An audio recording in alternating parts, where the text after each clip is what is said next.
Yo, gang. Hope you're enjoying this Halo soundtrack. Halo 5, I really dig it. I like the game. I like how the game plays. The story's, fine. They split the teams up and stuff. But, God, the music is ridiculous. Ridiculous. Got my headset on. Got my Sting shirt on.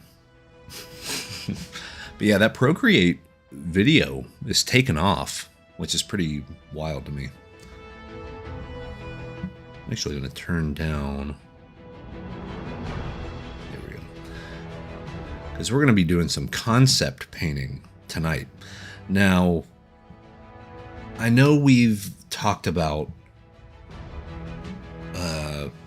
Well, first off, let me just say the new website's up. New website. www.wesgardner.art. You can see it down there. Go get yourself a free brush pack. I'm still uploading some lessons, some courses. All my courses that I've ever taught are on there now. All my brush packs I've ever made are on there now. Every asset I ever make is going to go on there. Everything's all in one place. The only thing that is not there are my art prints. But the prints now have their own real big featured spot on the website. It's easy to see. You can go get yourself some awesome art prints as well. But yeah, everything's there. We went our tirade, a week ago on the ArtStation change and how we were not pleased, but took matters into our own hands and created a new wesgardner.art where everyone can go and not have to deal with all the shenanigans and goings on. You still can if you're still more of a fan of Gumroad or QBrush or Flip Normals or any of these other sites. I know a lot of people have really big libraries for all of those, which I do too. My stuff will still be on there, but I think it might actually stay exclusive for a little bit on the wesgardner.art website. So little small changes are going to happen on the channel. The branding's a little bit different. We're actually going to mention the website more often on the videos. So as it's been recommended to me by many of you fine people out there. But tonight we're going to do some concept work.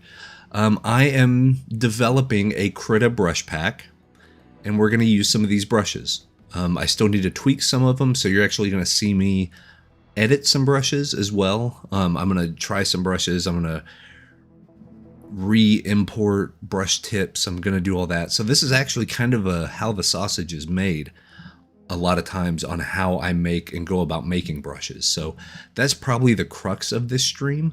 But I do want to... I've been kind of wanting to do a sort of like monochromatic... I'm so worried about color theory lately. And about, analogous colors and, split complementary colors and trying to get all saucy and fancy with colors, which is fine. But I think I should also nail down a nice monochromatic piece, like something that, there's maybe a few hints of a few other colors in there, but something that really sets a mood and a tone.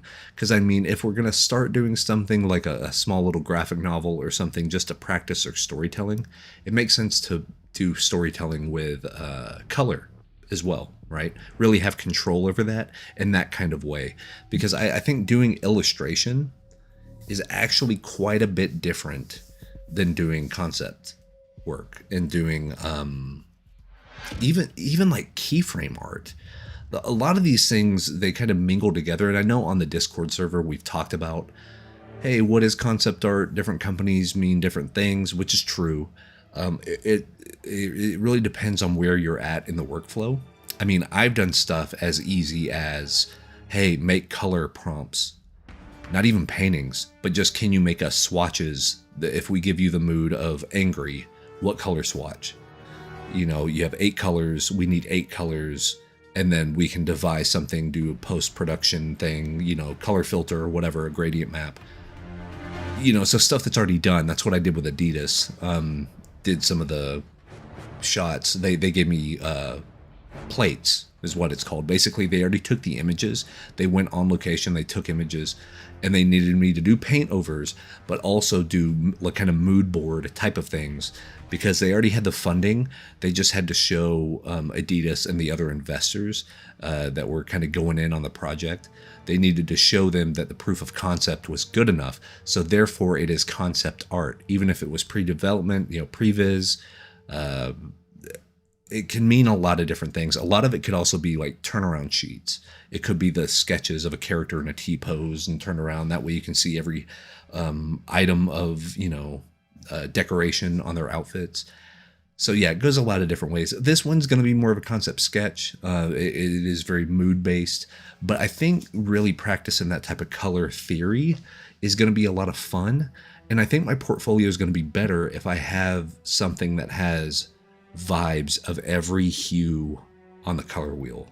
Do you know what I mean? Like do a complete like cyan toned thing and do a complete like orange and a complete, just do one of each main color, like the yellows. This one might actually be the yellows, like yellows and the browns and stuff, which are tricky because you really have to get that balance right without it seeming too like pukey. That's a very technical term, pukey. But so I have a little mood board of what I mean when I say monochromatic.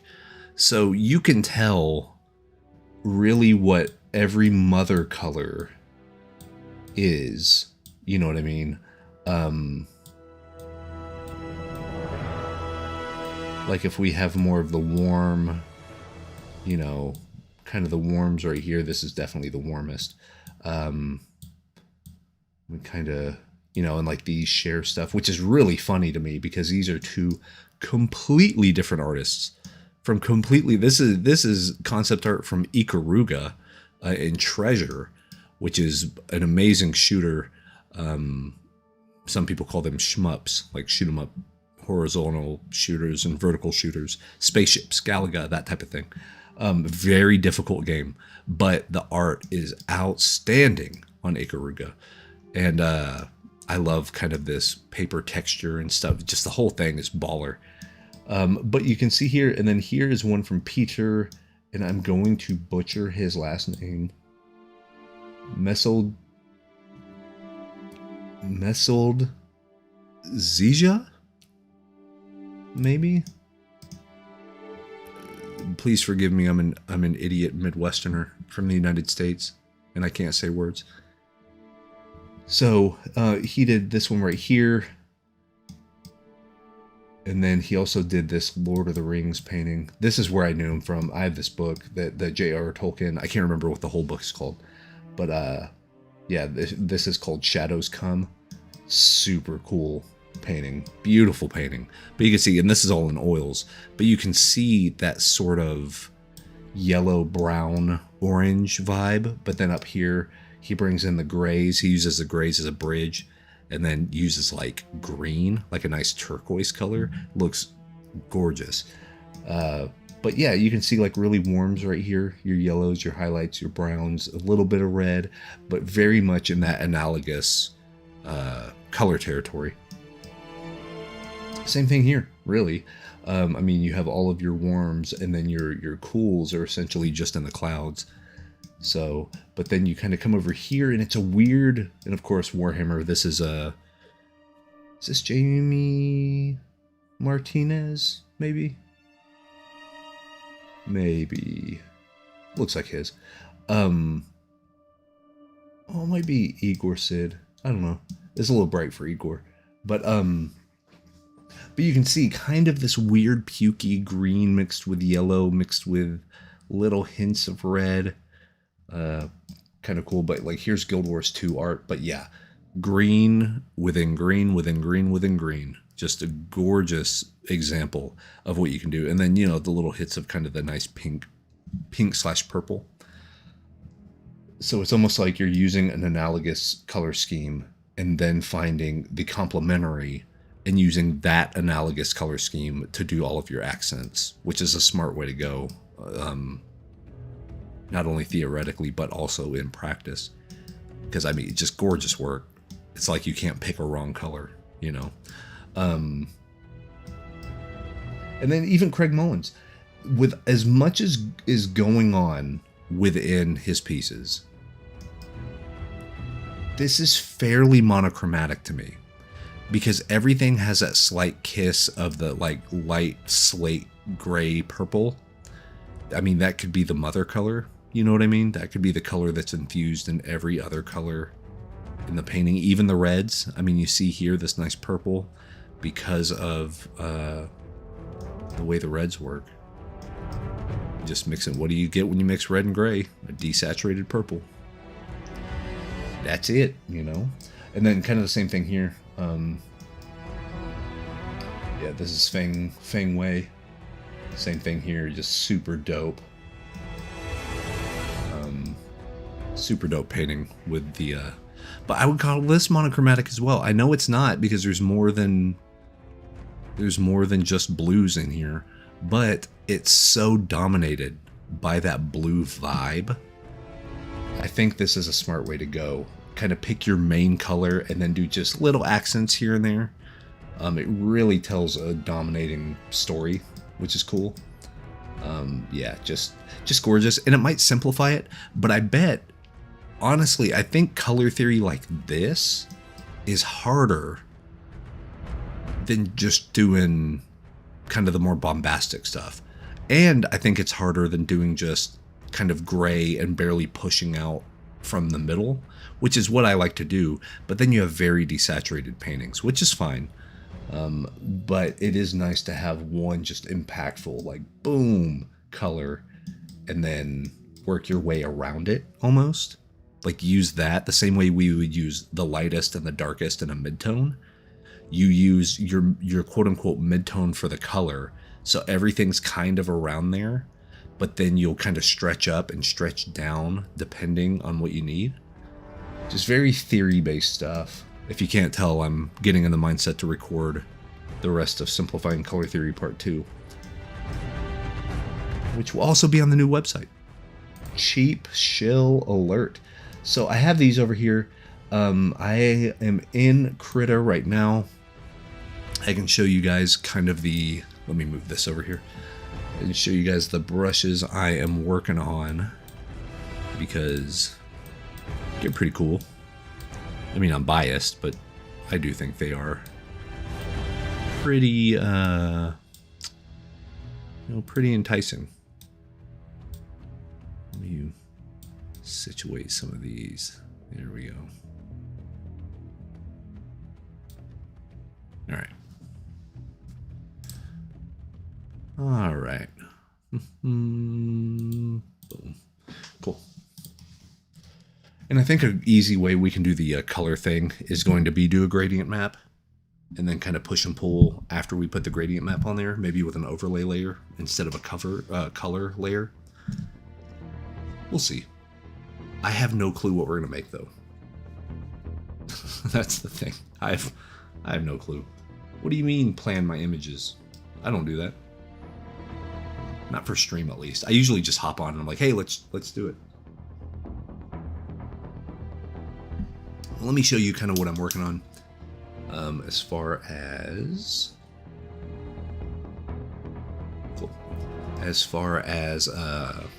brushes. So I have some standards here, and like I said, for my Krita brush pack, I said this on the server, my Krita brush pack is probably going to have 20 to 25 brushes. I want a lot of them to be like wet brushes, because I think Krita has a really good wet brush engine. And I like the fact of smudging and putting the stuff in there. And like, I'm not really going to try for impasto brushes necessarily, because I think those Memelio brushes are genius. And I cannot do better. I guarantee you I can't do better than that. So I'm not even really going to try. But I think there are some interesting wet brush angles that haven't been looked at yet for Krita. So one is we just have our general kind of sketcher, right? Kind of the sketch pencil. I did a lot of editing between... Krita has some really good sketch brushes, but I kind of found one... It's one of the more dry ones but then I changed the pressure sensitivity, and also I did a directional tilt on the brush itself. So I don't know if you can see some of these. If I do the same exact stroke, you can see it kind of gives me the exact same stroke. It gets wider at the same place. But then even if I slightly taper the stroke a little bit, it changes, which is cool, because that gives it a little bit more of a dynamic pencil feel. This is one I'm real pleased with, an analogous chaos color. So if I have, let's say, you know, this right here, and I want to get myself some color variety, but I don't want to break off from this side of the color wheel. Depending on what pressure, what direction, how much intensity, you know, it changes. We're still locked in the same value. I made sure to lock the value, but you can see just with, I didn't even take my brush off the canvas, you know, and if we come over to green, we'll do like, see that? Just a nice, almost like milky analogous color thing. Now it might be kind of unwieldy whenever you first start using it, but what my hope is that it can give you variety of color and saturation without even really changing anything that you're doing. You're just introducing more interest, you know. The same thing here. This one's a little bit different. This one actually kind of goes into the complementary color territory. Oh no, actually not. I think I re-edited it, because used to this one,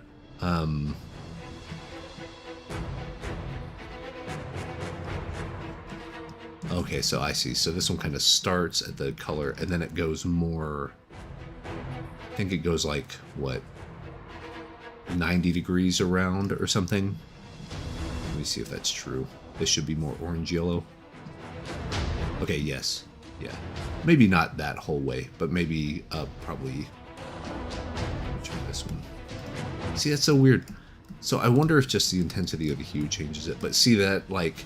See how you're getting these nice little variations? So it's like a jitter, but it's a little... You can actually control it. You can, like, wrangle it if you need to. And then we're just doing a standard old flat rough. I like the flat roughs. This is one of my... I think this is the 2020 pack of Photoshop brushes. I think I brought in this brush tip. And it works really well with these custom settings. And gives me sort of that look. Yeah, this is the Lovely Painter, I think it was called. It gives you a little kick out right there. And then your basic wet round brush. Really like how it can allow for really nice rendering.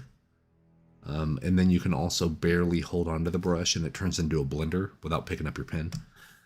We got a watercolor grunge brush right here.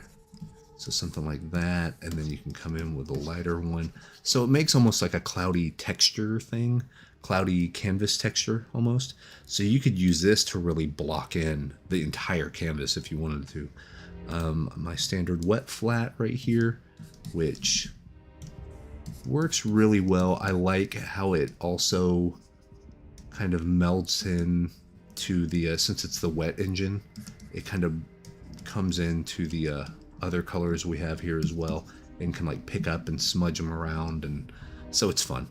And then the same thing for wet round one.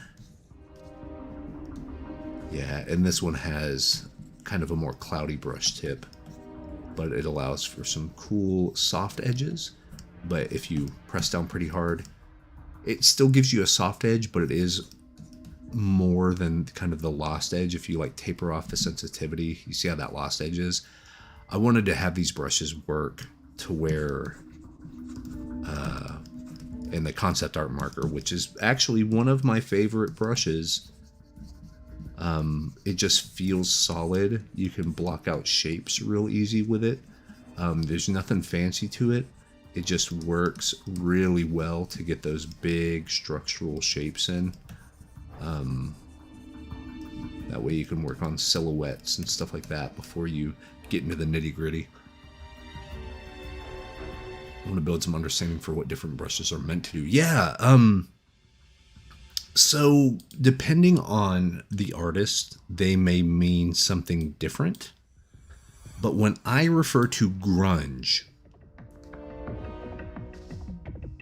it sounds funny. Grunge is more of a feeling. Grunge is more like a dirty, unkempt wall texture. So like, think of if you went down an alley and you look and there's like gunk and grunge on it, like there's this buildup. Think of like, okay, the Millennium Falcon is grungy. You know what I mean? Like, it is pretty gnarly. It's lived in.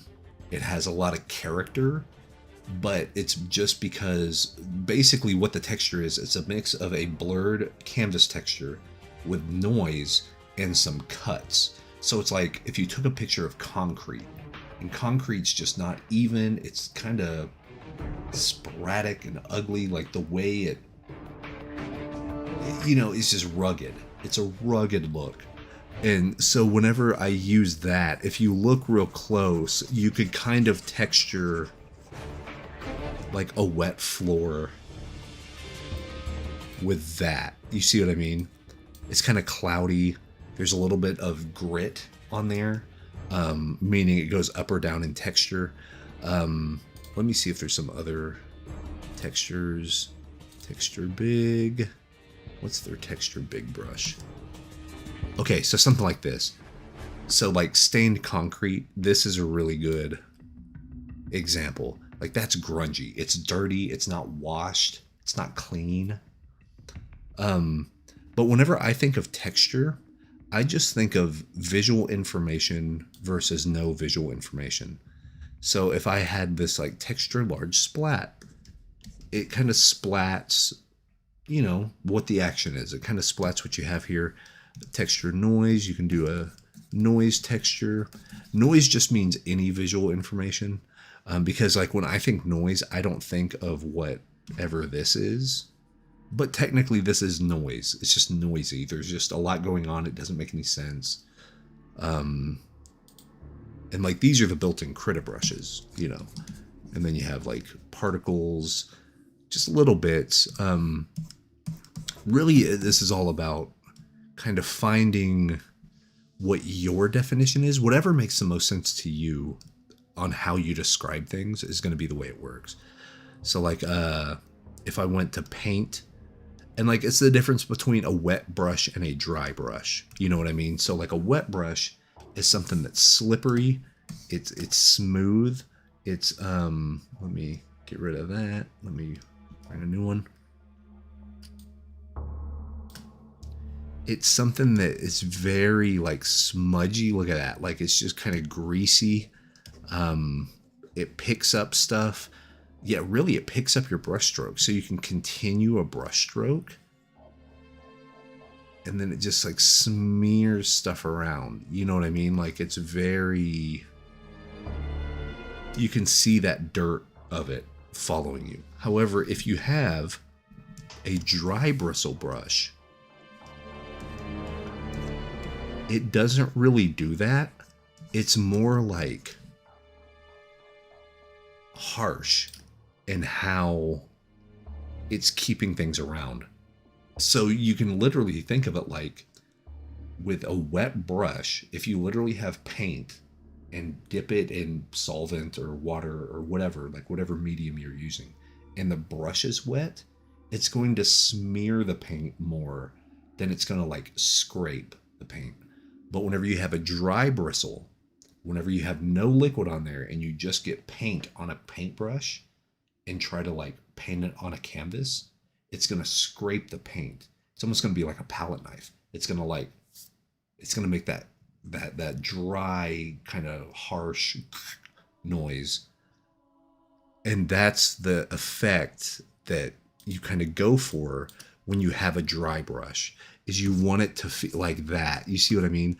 Like, not all of the paint got in every bristle. So sure, you can like put pressure down, but even the quote unquote like the full opacity, you can still see little areas like right here where there's little divots and holes where the bristle wasn't wet enough to form to the canvas itself, and it literally just like etched across it. I hope that makes sense. Like I said, it's more based on like feel. I can see how like these are the presets in the paint category. So I would say, so wet brushes they have, in my opinion, the biggest learning curve because they are way less forgiving than dry brushes. Because really with a dry brush, you can just keep going over a spot and it'll kind of fill it in. You know what I mean? But with a wet brush, while it would do that same thing, what you've already put down matters. So like, this one's actually a little bit, let's try wet bristles rough. Oh, so here's a hybrid brush. That's actually a great brush right there. That wet bristles rough. Like a wet knife. It's almost like I would use a wet bristle brush. If you mentally want to think about it like a loaded smudge brush. So by loaded, I mean it actually has color to it instead of the smudge tools that you usually have where you have like a little finger or a Q-tip and it smudges what's already there. Think of that kind of tool, but it's also a paintbrush. So it's perfect for like if we have like, if I want to bring this edge, let me move it over so you guys can see a little better. Here we go. If I want to bring this edge up and kind of do a lost edge, I would get a wet brush, color pick the same color, and then kind of come over here like this. And you see what I mean? You start getting this nice, very light touch. And then if we do like this, see how it sort of like starts blending stuff in? And automatically you get a nice differentiation between your quote-unquote hard edges and your soft edges. So yeah, think of it like a blender brush or a smudge tool. Because then if you do that and then you bring in another color, and you see how it's like stretching. You see what I mean? You can see those bristles are still mingling. It's almost like not only is the paintbrush wet, the paint is still wet. So when you're smudging and blah, blah, you're getting these nice organic mixes, but it's not as unwieldy as it might look. Once you kind of get it fine-tuned based on your like pressure sensitivity or like how your pen is tilted, depending on what program you're using, it's really nice because you can easily get your hard edges, your soft edges, and your lost edges all with kind of the same brush if you needed to. So let's say we had, let's come over here to like this kind of cyan color and say, okay, we have some hard edges here. Now we're gonna integrate this color into here and do some smudges here. And then we're gonna soften up that edge. See, I'm just doing kind of a light touch and see how it's just blurry. Even though it has all the pigment and stuff, it's just blurrier, right? So that's a softer edge. But then if we wanted a lost edge, I could actually come in here, hit there, and then keep color picking.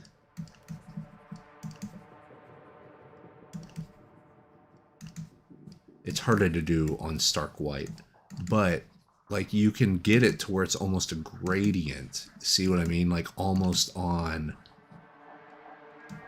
And this is super light touch, super light touch. So you have, you see what I mean? So you have your lost edge right here, where it's just you can't really find a discernible edge. You have your soft edge up here and maybe even like down here, which is where you can see the transition, but it's not super harsh. But then you also have this harsh edge right here between the dark and the white. Now, it does help with color contrast as well and value contrast, but it's totally doable anyway. So like, we want to lost edge this out a little bit, kind of smudge it. And see, you can do this with a smudge tool. A lot of people prefer that. I like to paint it because it gives every piece just a little bit of that extra something. You know what I mean? Which, and it might be a mental thing, but if I mentally know that I smudged or if I did a wet brush instead of a smudge, it's just one of those things. Like I could literally probably find, does Critter have a smudge? I know they have smudge. Okay, blender blurs. So like this, you can also come in here and kind of that, way easier, right? But with a paintbrush, I think you get more painterly control. So you can do a knife edge and stuff, and you can like do blenders like that. A blender rake, you can kind of bring that in, bring that up, which these are really nice. I like these. But once again, instead of it being up to you how that blend works, now it's up to the brush. Or I guess the blender, yeah. So like I said, a lot of this is just based on instinct. It's based on feel. The more you do it, the easier it gets. And you'll know exactly what type of brush you need. You know what I mean? So, with that being said, let's go ahead and let's start on a piece. Now I'm wondering if I should practice more sketching and try to sketch out my ideas, or if I should use my shape structure that I like to do.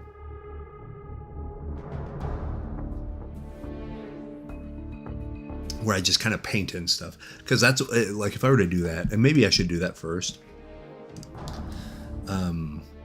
Maybe I should do that first, and then go in and sketch on top of that to get my details and stuff, to make sense of what our deal is. So, like, if we had this, I have a concept marker, it's a little darker. You know, I kind of want...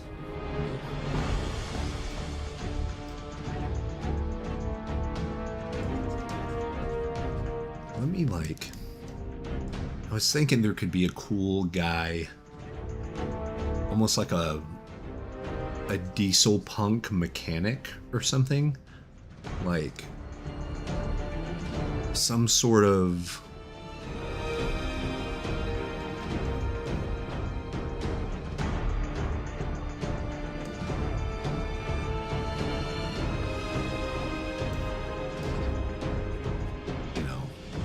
just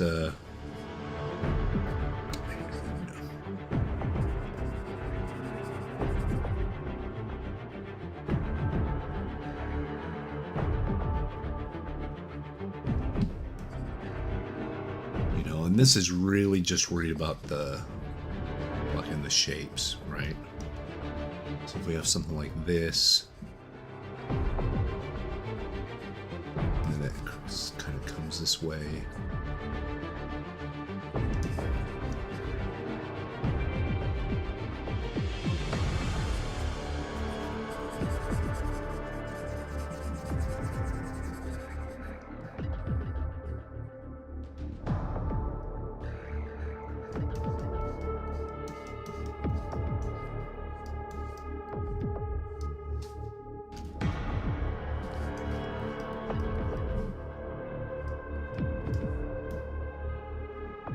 It almost reminds me of like Sid Highwind, you know what I mean, from Final Fantasy. That's funny. Yeah, sort of make this type of block right here. And then like behind him, we could make, well, like in front of him, we could do something.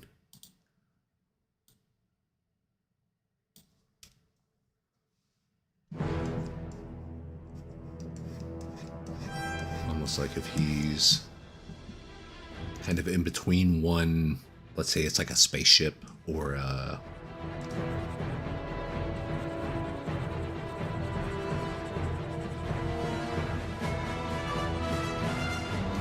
something like that, like he's in front of one.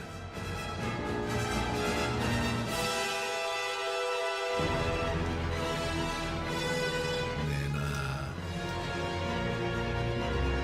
like lighten it up a little bit.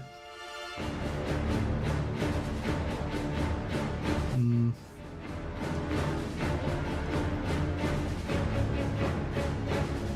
going to do a negative shape right here. I want to use this 50% gray as the spaceship that's behind him, you know? What if it's like that sort of thing? And then if it comes down, and then like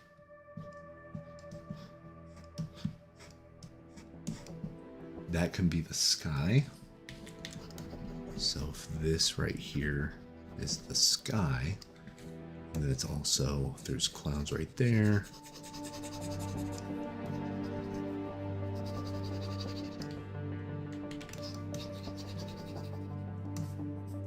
You know, and this will get us the nice silhouette of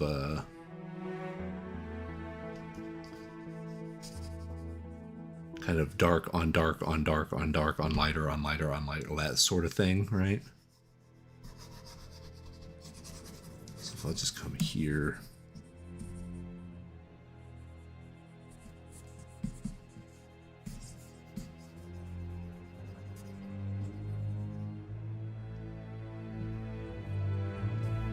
And then maybe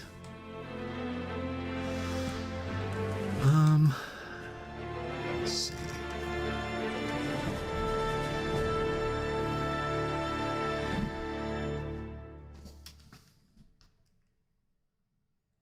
I wonder if maybe I could have other people next to him or something, or like other people like walking around.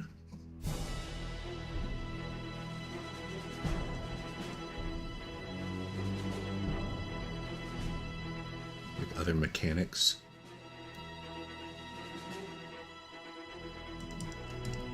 Change.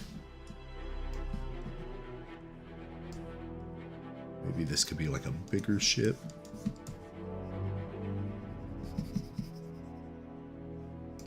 And then like here.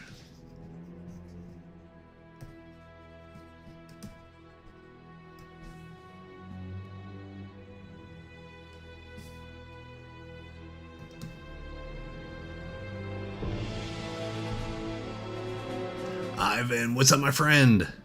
Welcome, welcome.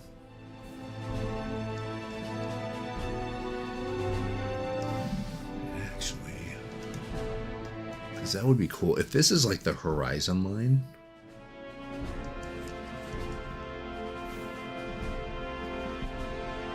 we could make this an installation behind them or something, and then they have something up front here that's a little more,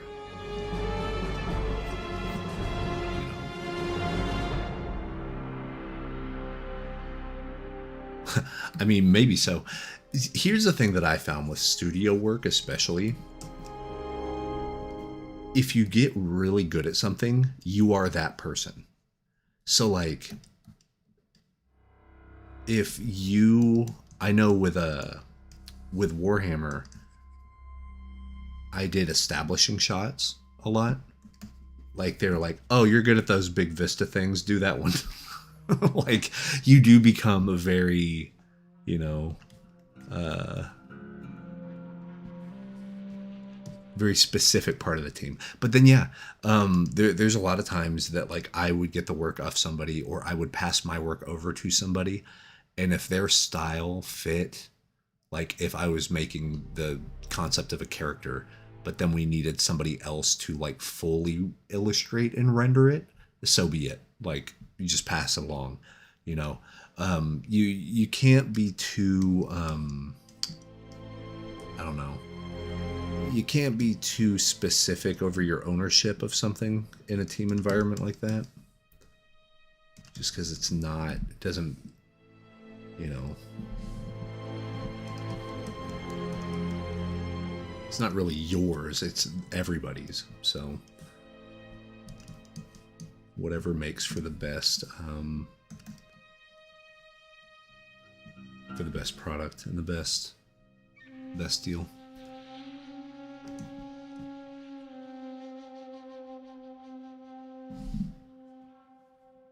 I don't know why. Just this little brushstroke thing here. It reminds me of that picture of Sora from Kingdom Hearts. I was thinking if we have something here like this, I would like to make that sky more dramatic, but I think I need to do that like way later. Because, I mean, this part of the sky needs to be really dark and kind of gradient down, because I'd like for it to be kind of almost like a sunset shot. Because if you give people a lighting reason to stay monochromatic, I found that it works better. So if we do like a sunset thing and then use a sunset gradient map, the whole piece will just end up better, because people will be like, oh, I know what that is, it's a sunset, you know.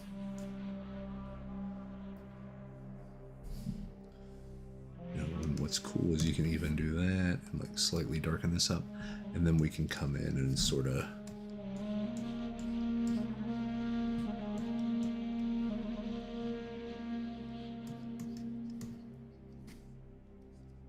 I haven't really even nailed down perspective or anything, but you can start kind of doing that. I need to use more. I know Krita has perspective grids. I just don't use them very often. In fact, I don't really use perspective grids on any program that I have. Not really, but I need to. It would make for much better work, you know. I wonder if...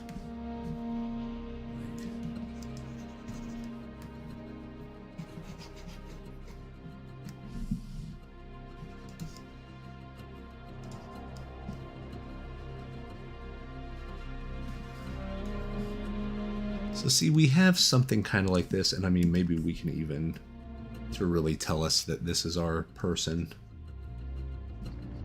you know, kind of start putting in lighting the way we want it.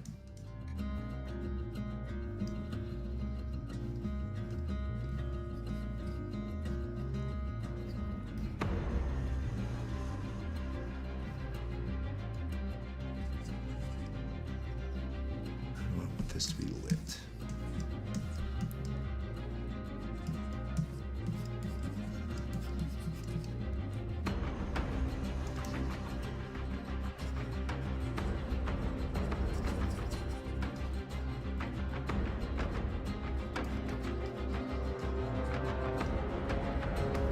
See, I don't even know what the design of this guy is going to be yet. I have no clue. I don't even know really how he's standing. I know he's going to have a longer, like, almost like a kilt type thing. And belts coming around. You know?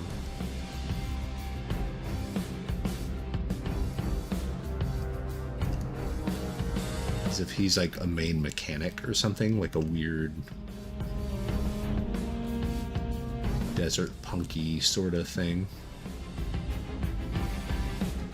And I like doing, I'm not great at anatomy from imagination, so this is a nice way to kind of cheat my way through it. Just make sure the silhouette kind of looks about right, and then you can come in and tweak and do stuff later. And then like, there's also...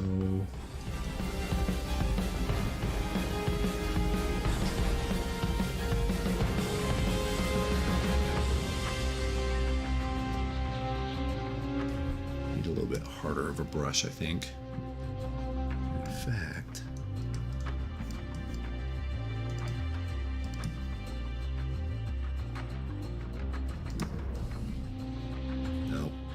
like that, because there's a tangent.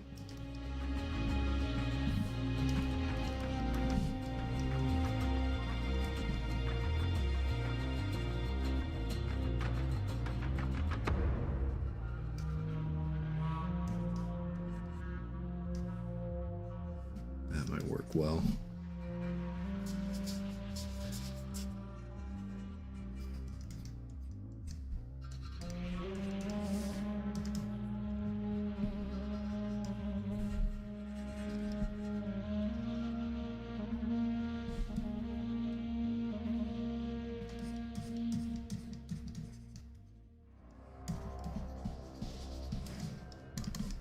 Let's see.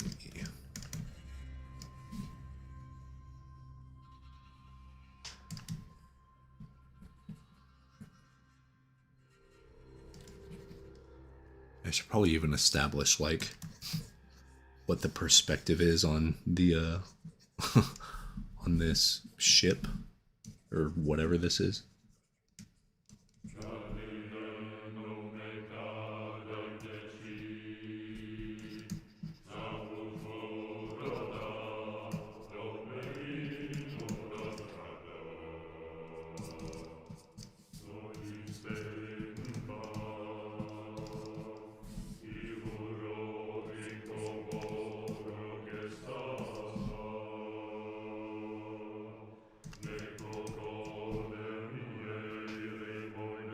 Yeah, I need to have like a 2-point perspective or something. You know what I mean? Yeah, I should probably do that. I know whenever I wrote the Krita book, I talked about perspective grids. But it's been so long that I can't remember how to do it. Which, you know. Settings, storyboard, task set, color, grids and guides. Here we go. Where'd it go? Grids and guides. Grid. Show grid, rectangle grid, isometric grid.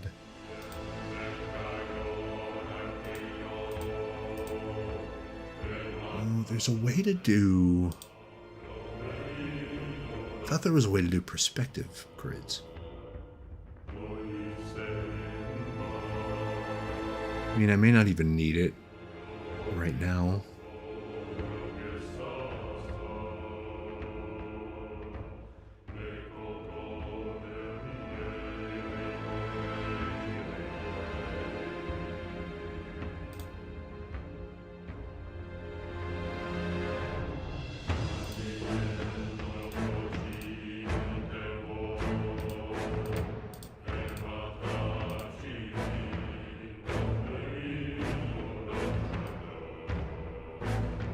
Oh, interesting.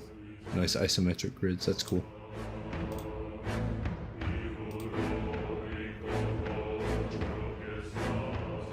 I mean, technically, I could make.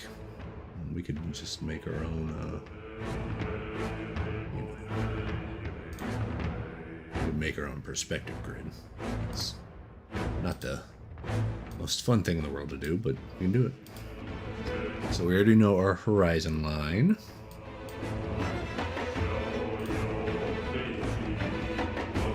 Should be about here, maybe? Maybe so, yeah.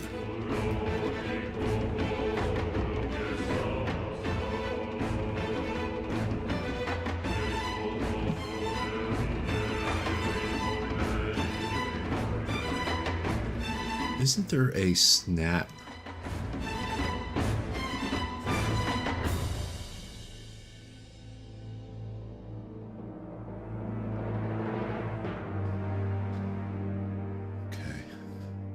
That's our horizon line. Where do we want our... Do we just want 1-point perspective? That'd probably be the easiest, right?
should do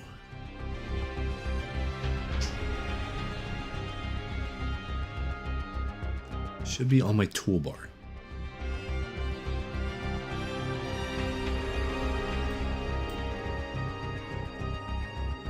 Measure the distance. Assistant tool. Reference images. Is it the assistant tool?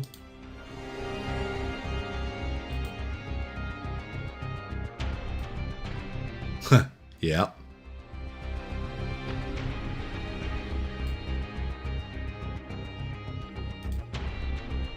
Huh. Yep. Here it is. Okay, cool. Well, now you can see how I makeshift do my perspective grids if I need one. I can't be asked to click around. Okay, so what I need to do, change tools. Okay.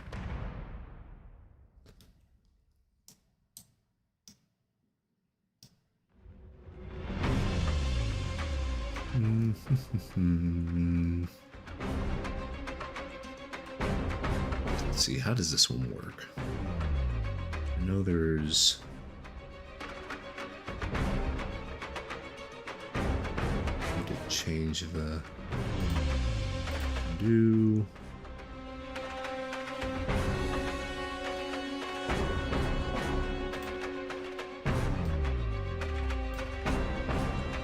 That's right, there's like a delete. Oh, see? It's unwieldy.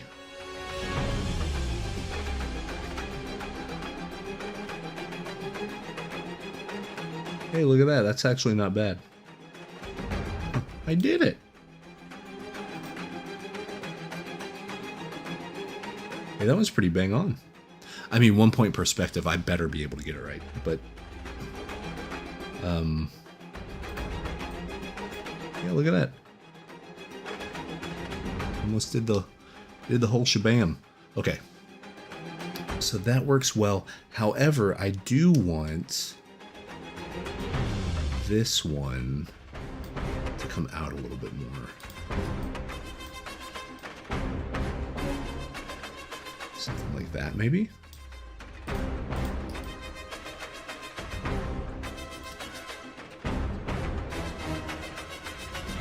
Yeah, we can do that. Yeah, that's actually not a bad angle either. Look at that. Not bad for not doing anything. To be correct.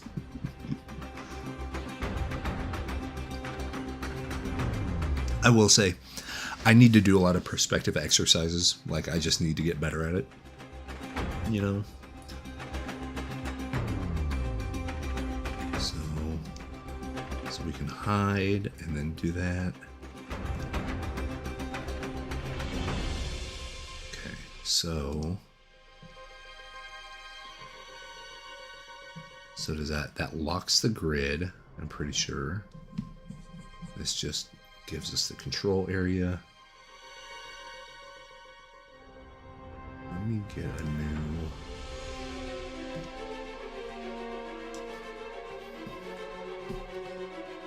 Now if I sketch... Oh, no. Stop. I don't want it.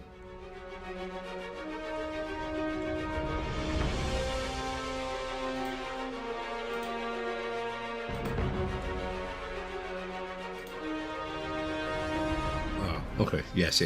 Here it is. Okay, and now on the paint layer, I can literally just kind of come in.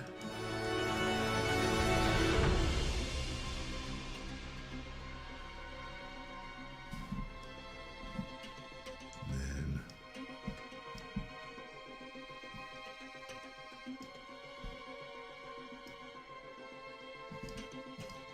oh wait, what? Why is it not snapping to the grid? Hold on. See, I thought I was doing it, but I was just freehanding it. Okay. Well, which is actually probably better anyway, right?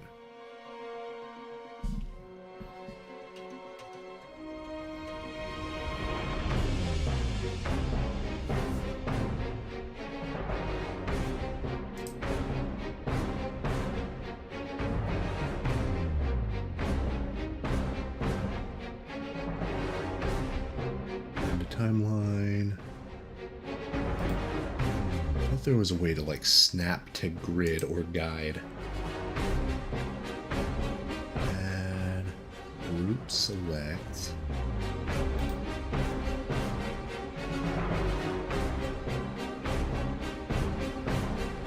Background mode, vertical mirror.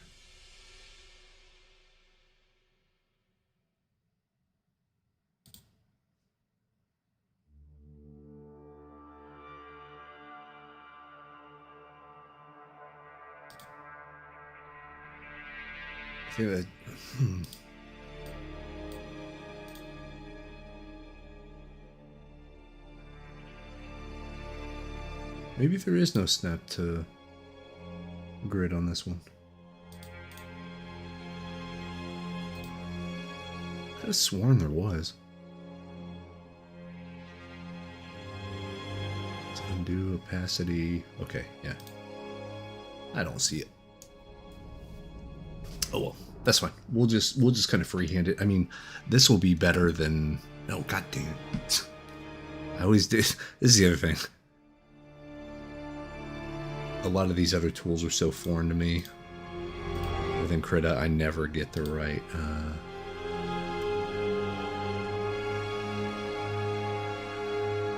See, I could have sworn, but like, see that? Could have sworn this was stuck on the grid, but like I said, maybe not.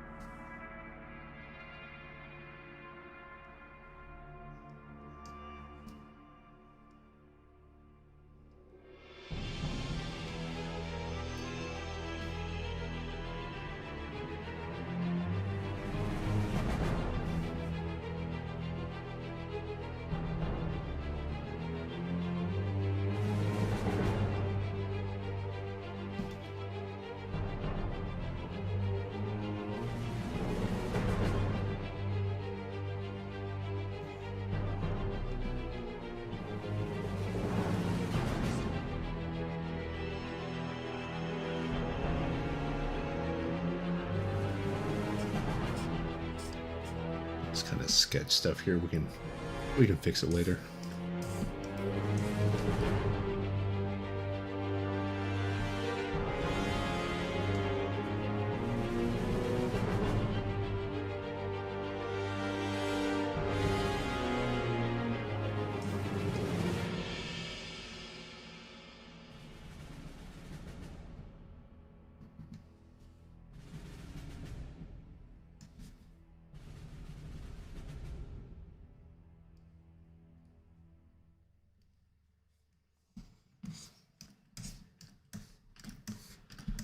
And this one can actually just...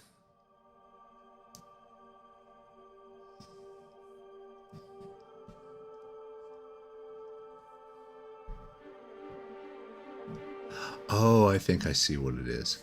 Yeah, this one works a little bit different than other ones. So it gives you the line that you just kind of like chase after, right?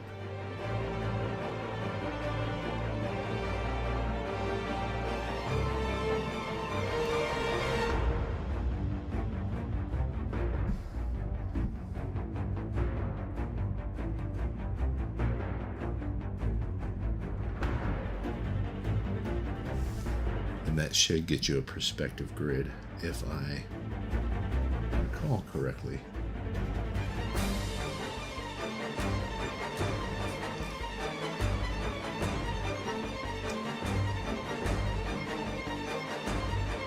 I'm just gonna box some stuff out, you know. It doesn't even really matter what it is. We'll make it into something later.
Do you know how to get to the tool options of freehand brush? So just like paintbrush? Like brush editor?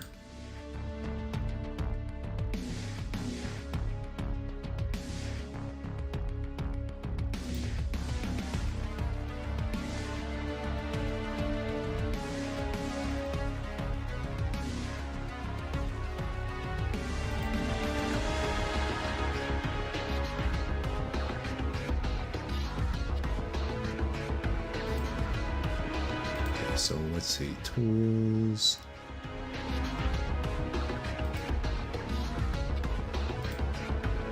Ha, there it is. Okay, yeah, perfect. Snap eraser, magnetism 1000. Okay, gotcha. Thank you much.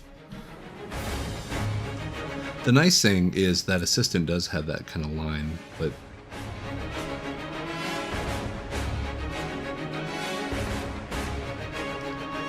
see, here's the only other thing that I don't like about some of this stuff snapping one way or another.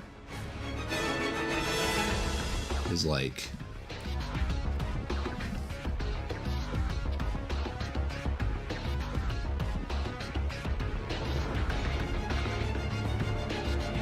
snap to single line. There we go, okay. There it is. There it is, there we go. Okay, because I need it to know kind of what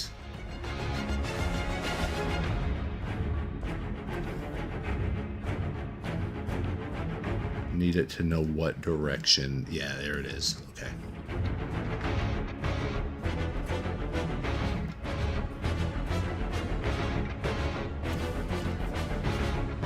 Thank you, Greg. That makes that way easier.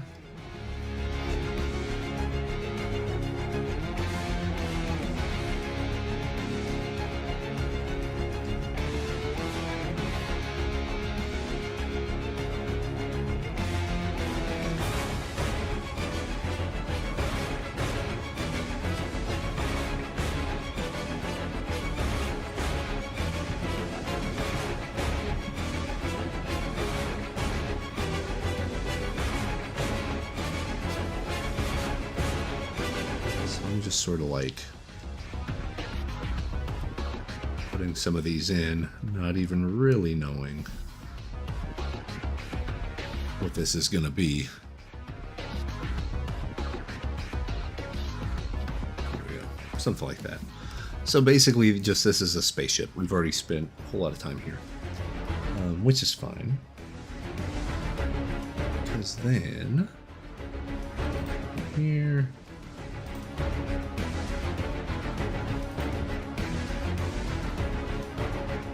That. Now I wonder if we should start like designing our duder.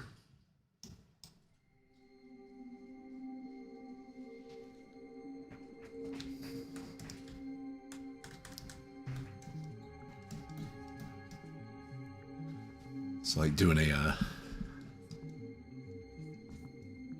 see if I can Loomis head this out.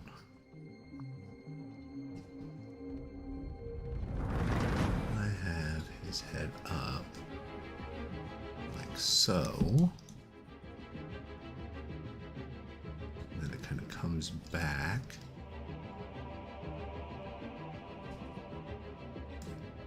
I'm gonna try to do sort of an abstract shape character, because that's what I like really need a whole lot of practice at.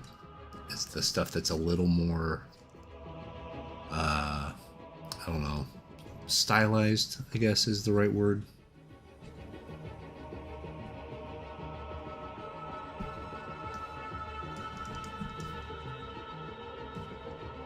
But like if our duder's slightly looking up, you know, like one of these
he should just be a big old lad. Like a big old dude. That'd be fun.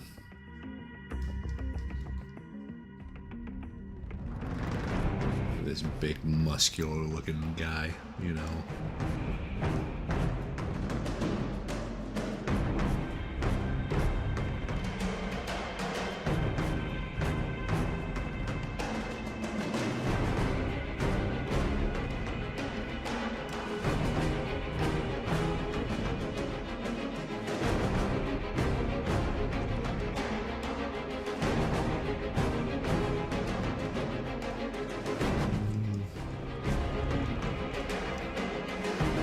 So this is some of my favorite stuff, is like just try to find the shapes that are already there and sort of make those happen.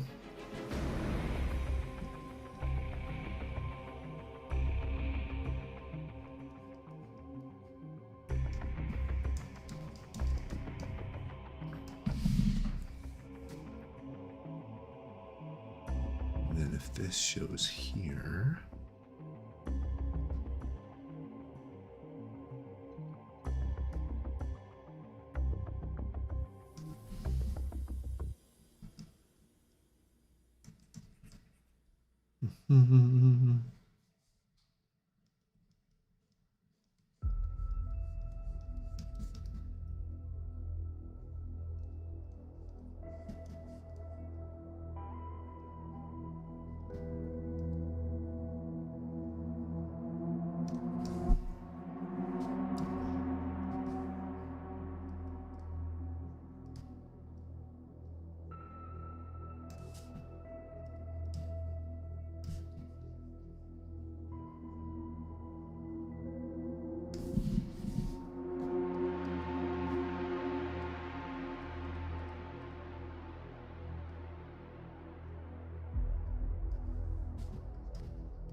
I don't like that angle.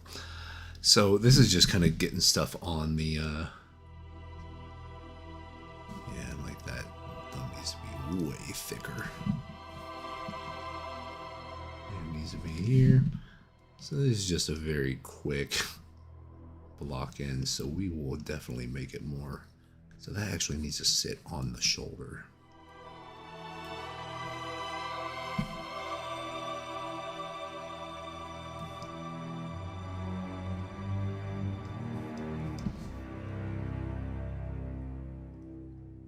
So that is going to be like that.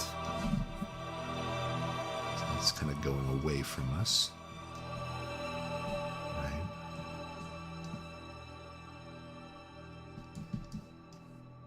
And then this.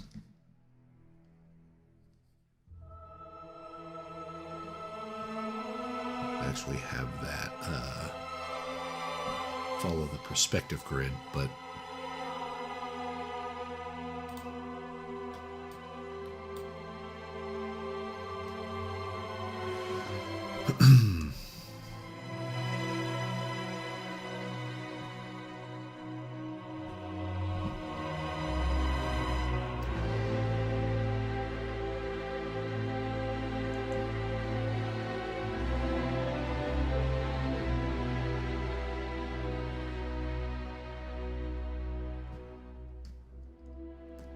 that's where that shoulder is going to be. That's kind of off, but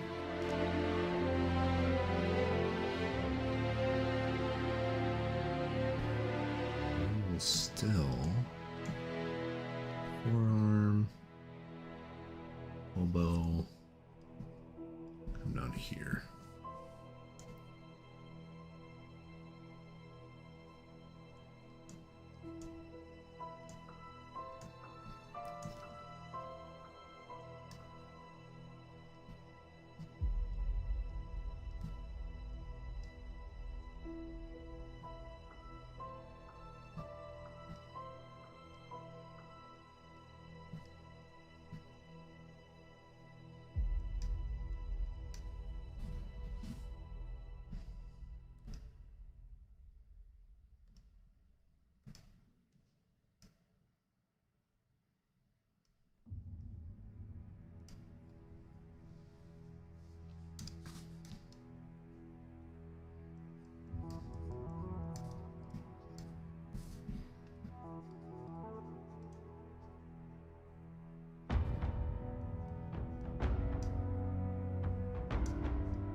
gonna get full on Tetsuo Nomura here and just do belts within belts within belts.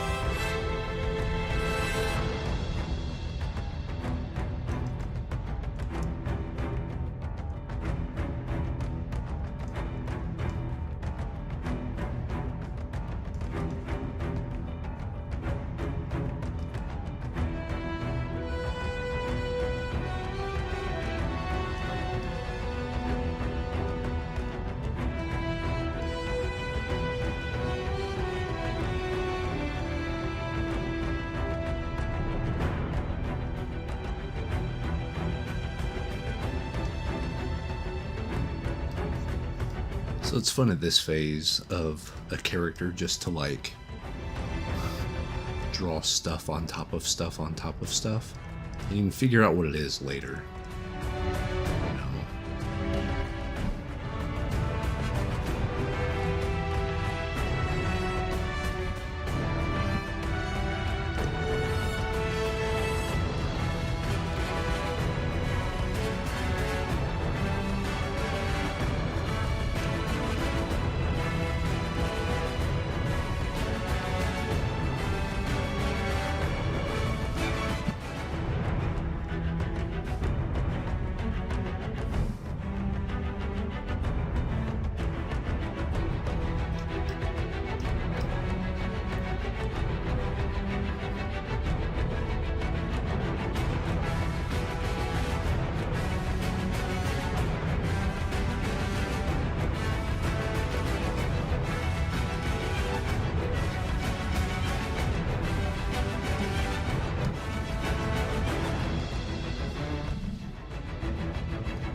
Almost make like an apron or something here.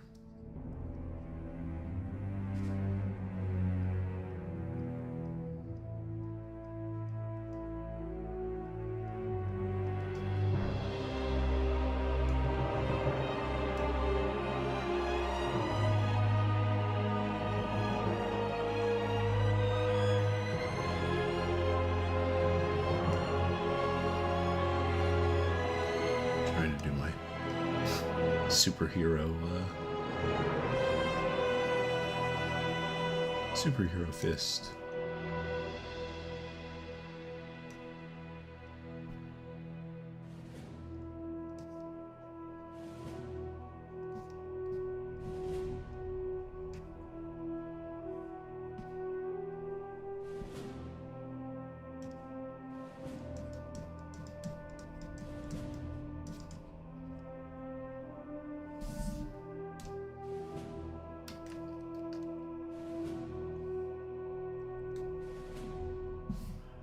Actually, the horizon, let me just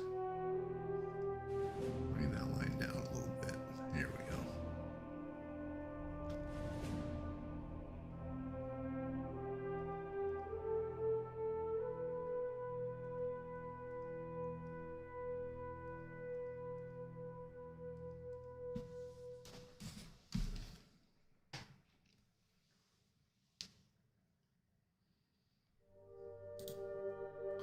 So I wonder if I should come in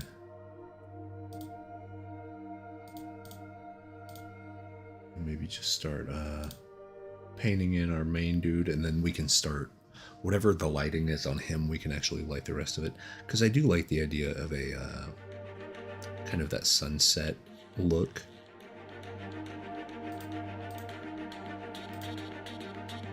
So now is where we're going to get our round brush and come in and refine some shapes.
See, it's funny, something that I noticed with my sketching, which is probably why I don't like sketching all that much. I like to draw the geometric shapes head on, like squares and circles and all that stuff. But the thing is, I need to remember if this character is in perspective, even those basic like structure shapes should also be in perspective with, you know, following the same rules. I feel like that's a thing I will probably do later.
His arm would not be like that. His arm would be facing more, the bicep would be like up like this. But then the elbow would be facing more wrapped around. Forearm would come in at a different angle.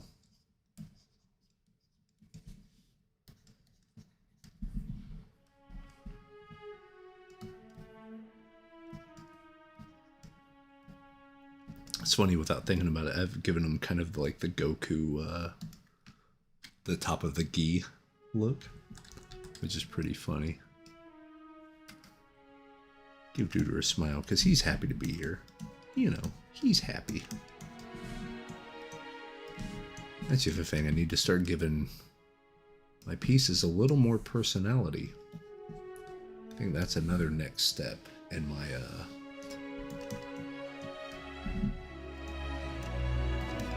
journey.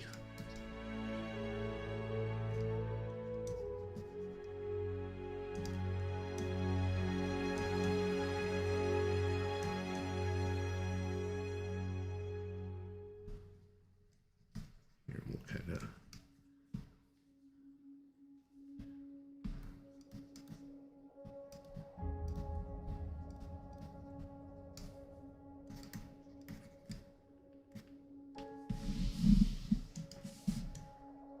actually, let me come right here.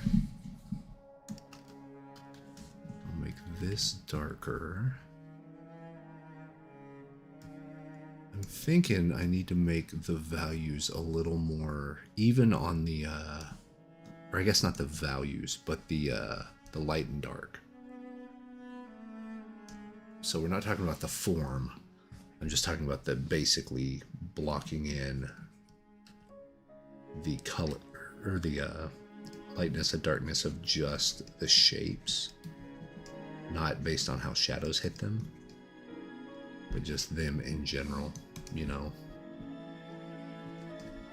Make those a little different and differentiated, because that can actually help with the rendering side of it, you know.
Yeah, it's true. That's a thing we can do. If we wanted to keep it at that monochromatic, you know, whenever we start adding the yellows and the oranges and red type stuff for desert, this could almost be like crashed into the sand or something.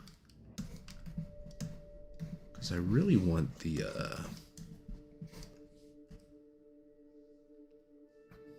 I actually need to lower this. If this is the horizon line, and we want it to be sun right there, right? Gonna do something like this and really start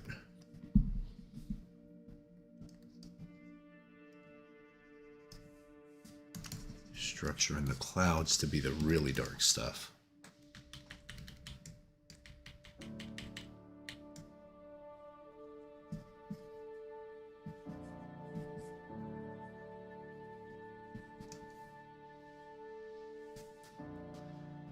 Then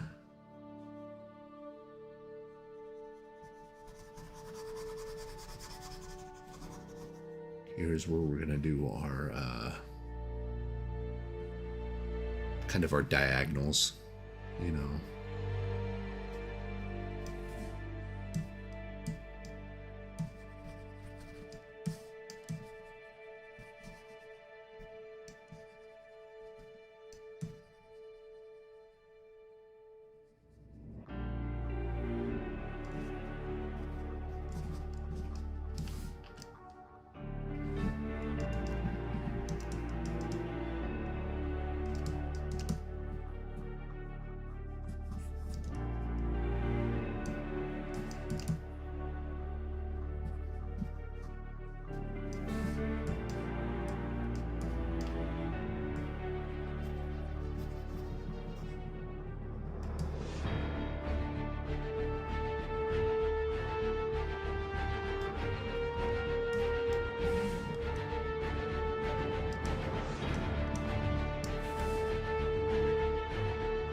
It's funny, what I'm kind of getting now is like a... I don't know if anyone out there played Advanced Wars. Well, they originally came out on the Game Boy Advance, and then came out on the Nintendo DS, the Days of Ruin. That's sort of the... Because all these people are like so happy-go-lucky and stuff, and then they're in a dreadful tank versus tank, huge behemoth battlefield. Like, it's funny. It's just the vibe it just got, like seeing it all kind of there. And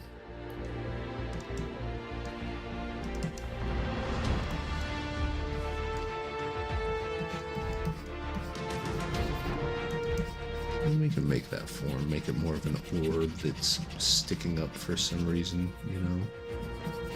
We can do that. I don't know what it is or what it even like means, but it looks like something, you know.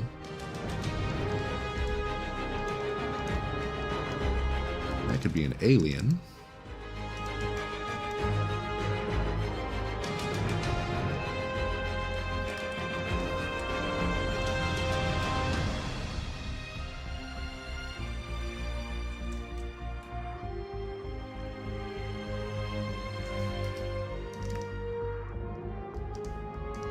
Really just using the information that's kind of already there and just extrapolating, because I don't know what the design of this alien is, but we can make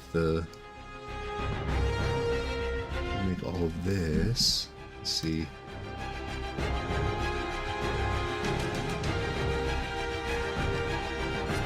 Need to temper this down a little bit, but this is one of those pieces I think is going to really come together like the last hour I paint it. But I see this one taking about 20 hours. If I want to get it to the spot that I want it to be. Which is kind of a long time. I wish it wouldn't take me that long, but it is what it is.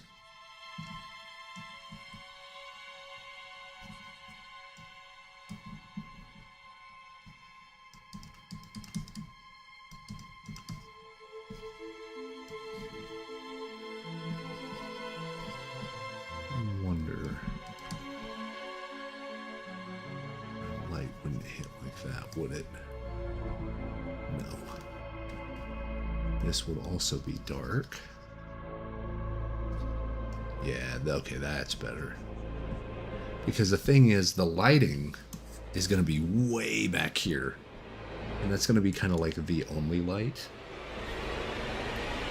So it wouldn't make sense for him to get really hit with a lot of super bright light.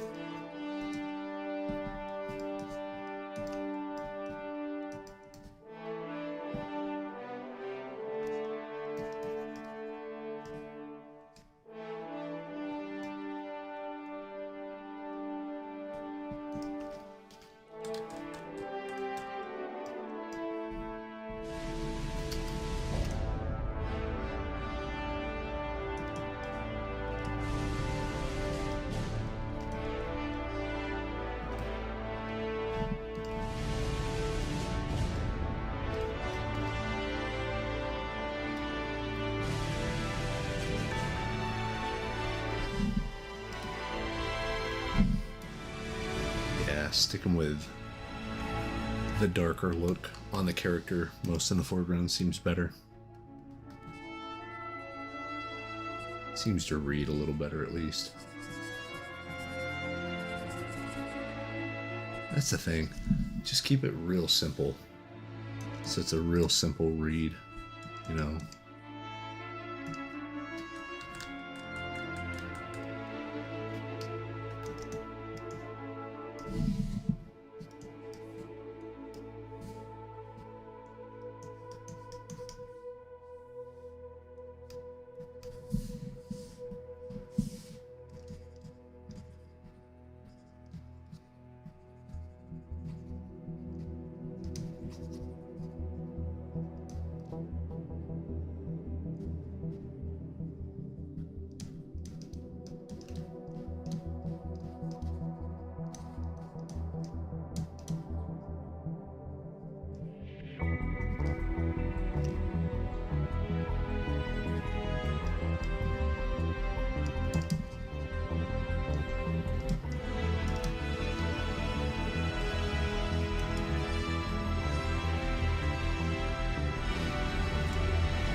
Trying to bring in a little bit of darker detail here to just sort of, like, I thought this could be a ship, but maybe this is the town and it's built on the side of a big old rock.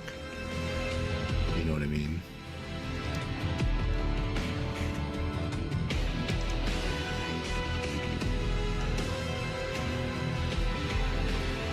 And I can also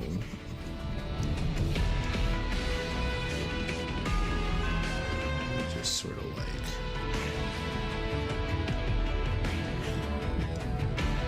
do the old Albert Bergstad thing. The rocks right there.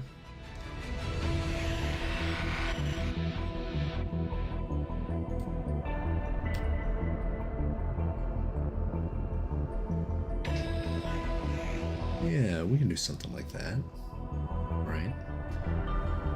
And then really it will be about cranking the key down quite a bit.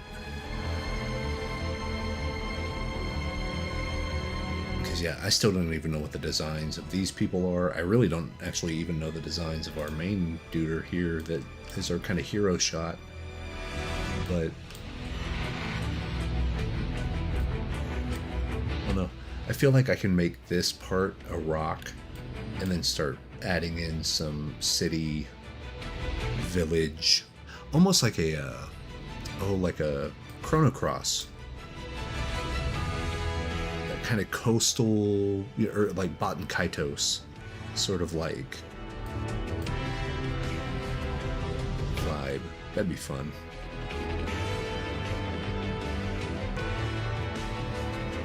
I don't know what he's holding. I don't even know. It could be like a boat oar. Like he could be a rower or something. And then we can make this a big boat oar. We can make this almost like an anchor, since he has a rope around him, or it kind of looks like a rope. We can sort of make him like maybe put a hook through this and maybe put a rope coming down here. Oh, Mink and Boo, that's a good idea. Yeah, this would be kind of right off the Sword Coast. I'd need to look at a map and see, okay, what... Because I do know there is a city that literally it just... You fall off a cliff into the ocean. You know?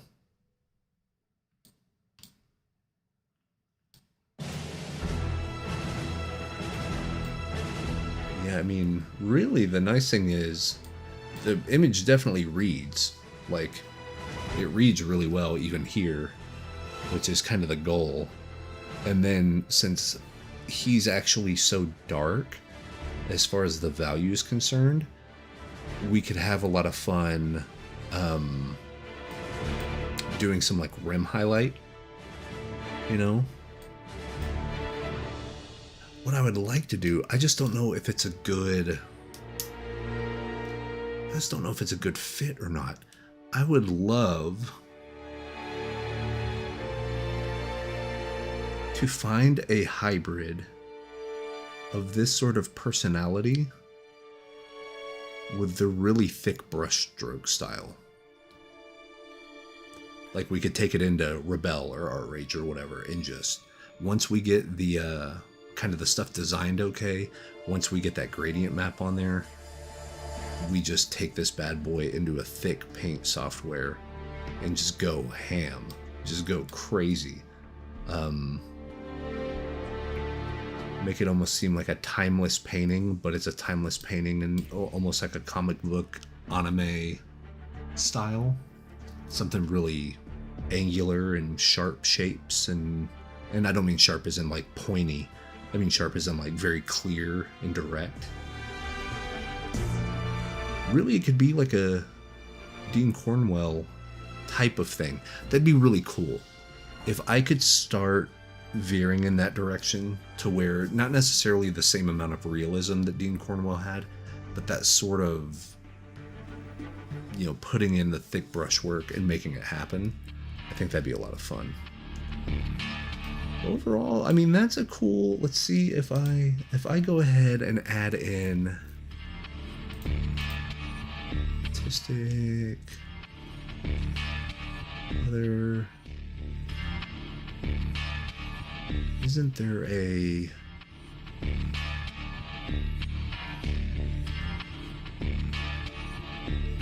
Oh, it's under layer, right? New correction layer? No, I'm thinking of clip. Is it here? Where are my... See, that's the thing. I use so many programs and I forget where everything is.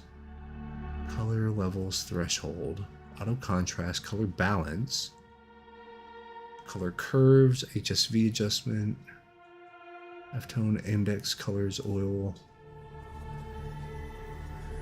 Here, let me do this. Select all, edit, copy merged, and edit paste. Awesome. Deselect.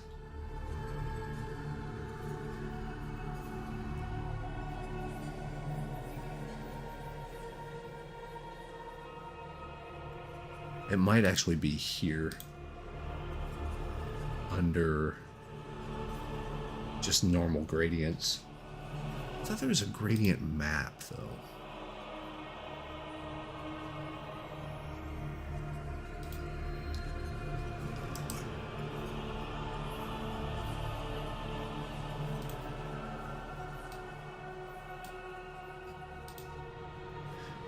So I wonder if we can just do like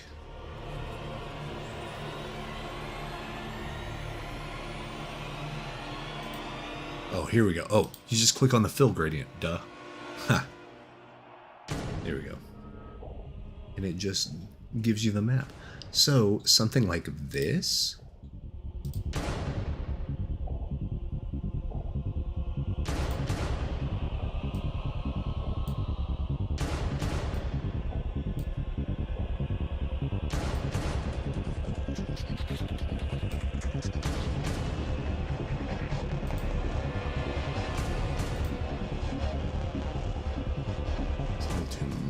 But I like the spirit of it.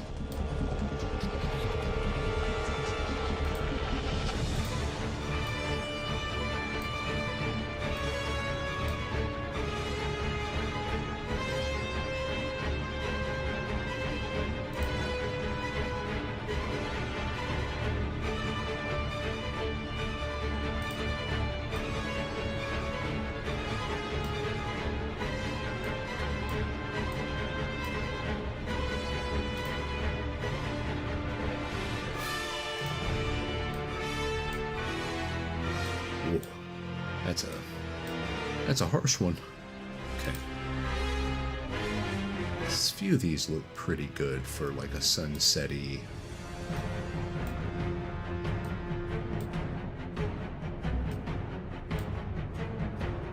Something like that, maybe. You know what I mean? Kind of give, GB, hello. No worries being late. We're just having a nice relaxing stream tonight. Nothing too crazy. Let's see, we have something like that, and then like you can even do, oh, that's a little too much, but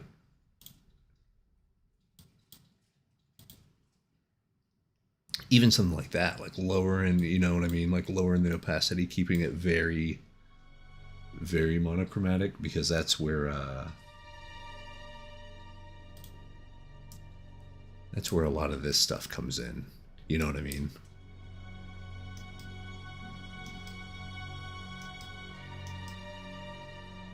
Like a lot of these start this way, you know? You kind of introduce the gradient map, and then you just push and pull. Do it that way. And this is like pure gradient map, but it looks so good. Just because the art's so good. Some green. A little bit of blues right there. So yeah, something like that, you know? What if I did color?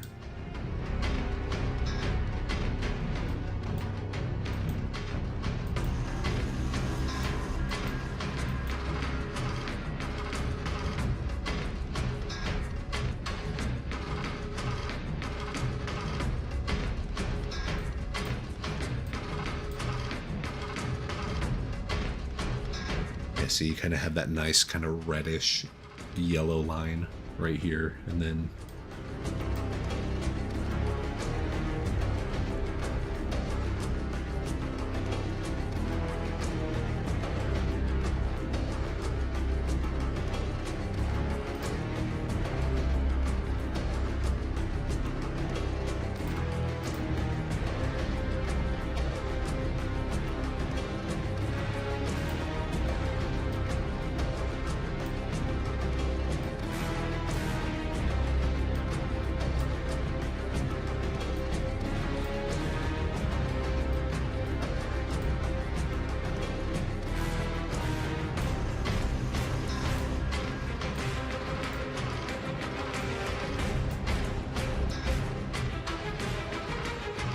also do something like that.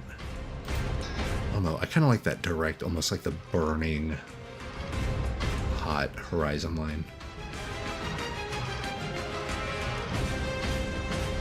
Yeah, but this gives us something to kind of play with a little bit, you know? Or something like that. Yeah. Like this sort of monochromatic just looks good, you know? And it sets your mood immediately, so you don't have to worry about that as much. I don't know, that's pretty cool. But now we have the basic idea down. So we have our kind of main hero for a hero shot, kind of looking up. The camera's behind something, kind of looking up. Then you have either buddies or like other people that live, if this is a city, or this could be a vessel. This could be like a spaceship, and we could turn this a little more sci-fi, or I mean, there's a lot of different ways you can go. So whenever I usually think of like concept art, this is the type of stuff that I would turn in, because you can go 8 different directions with it. Like, they're not needing a specified, we need you to draw the schematics of this handgun or something, you know, something like very specific. Whenever you're doing concept art, you just need to get some idea down, because then if your imagination starts taking hold and you're like, oh, it could be this, or it could be this, oh, what if we did this? That's the whole idea. It's like you want to start getting stuff kind of firing on all cylinders, right? Overall, not too bad. I actually like the expression quite a bit. I'm actually fairly happy with myself with that, because the one thing I'm not great at is wanting to get a emotion down and just doing it imagination, you know, maybe a modified Loomis head method, and then making it work. So the fact that this is actually reading as what I want it to, without too much effort, like if I come in, clean up the lines, all that stuff, I think we're getting there. I think this has potential to be a pretty good one. Yeah, I just need to figure out kind of what this is back here. The more I look at it, the more it makes sense. If it's like a village put onto a rock, you know? But I would need to figure out the schematics of how would that work. Like, how would they be able to get food? Would they just fish off the rock?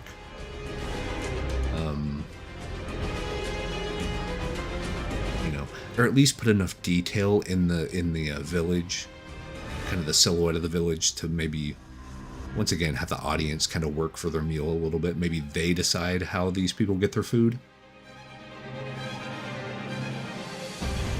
Maybe if I have this bag right here, if this is just a bag of fish, and then we turn this into like a spear, like he could be the main fisherman for the village. You know, there's dozens, if not hundreds of ways that this can go. And that's pretty exciting. That's cool, because we're not so locked in yet that we can't like change what it is that we're looking at. So it's a lot of fun. It's a good place to be. It's a good place to be. But that might actually be my time for this one. I know it was a little shorter than normal. But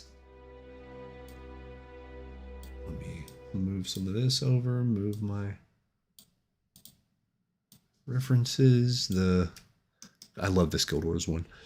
To be honest, this kind of gave me, whenever I saw this picture in the Guild Wars 2 book, I was like, oh man, I need to do a painting like this. So you can kind of see how we're, you know, it's not like an exact copy or anything, but it's the motif. I like the lower camera, like looking up. I like that kind of function.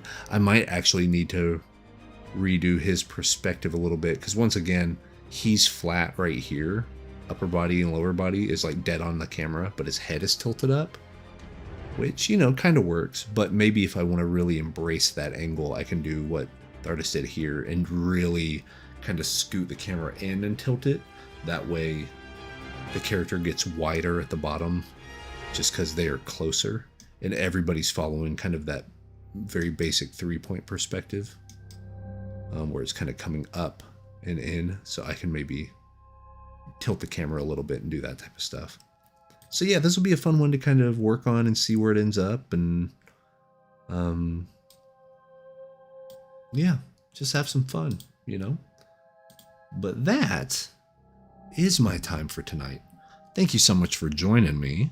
And yeah, big announcement, the new website is live. So if you go to wesgardner.art, you can download yourself a set of free brushes, the ABR pack that works with any ABR compatible painting software. So like Photoshop,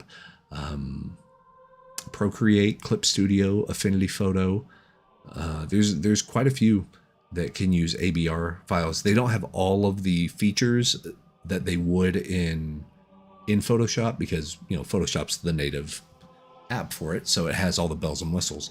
But you can even bring them into Krita. You can bring the brush tips into Krita in that free brush pack. But I got all my brush packs, all my online courses, all the stuff there at wesgardner.art. It went live today. Super cool. I'm planning on putting up the new 2025 brushes that I'm making right now. I'm planning on putting those up by the end of this upcoming weekend, and they're going to be exclusive on my shop until the end of the year. And then the January 1st, I'm going to release them on QBrush or Gumroad or ArtStation Market or Flip Normals and all the other kind of stores. But I'll keep it exclusive for a few months so you can be ahead of the curve. It'll be the same price everywhere. Probably about $4, I would say. $4 to $5 seems to be about the going rate for brush packs nowadays. So we'll do that. But yeah, all my online courses are there. It has nearly 30 hours of video courses already up. I'm putting up another 6 hours tonight. There's a lot going into it, man. There's a lot, but it's a lot of fun. Yeah, I'm super stoked with how it turned out. And that's it for me. The next video for YouTube might be based on... I'm trying to decide if I want to do Art Rage or if I want to do Krita. So leave it in the comments which one you want to see. Either on the video archive or if you're here live, let me know. But yeah, Krita or Art Rage, I'm trying to think of one of those. If I go the Krita route, I'll talk about making my brushes and kind of using that stuff and what Krita's good at. I mean, we're using it right now.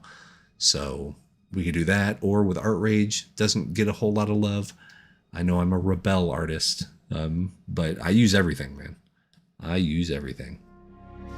But that is my time. Thank you all so much for hanging out. I appreciate you all very much. Yeah, go get yourself those free brushes. There's going to be a free course up there probably by the end of the year. Get you started on that, kind of give you a sample of what the rest of them are like. But that's it for me. Until then, you know the drill. Go make cool art. We'll see you on Saturday night. Lord knows what we're going to be up to on Saturday night. They'll probably real till then, and then we'll hopefully maybe finish it Saturday night on stream. That would be cool. Or maybe nuke it from orbit like we normally do. I don't know. Anyway, that's it. See you guys. Take care. Bye.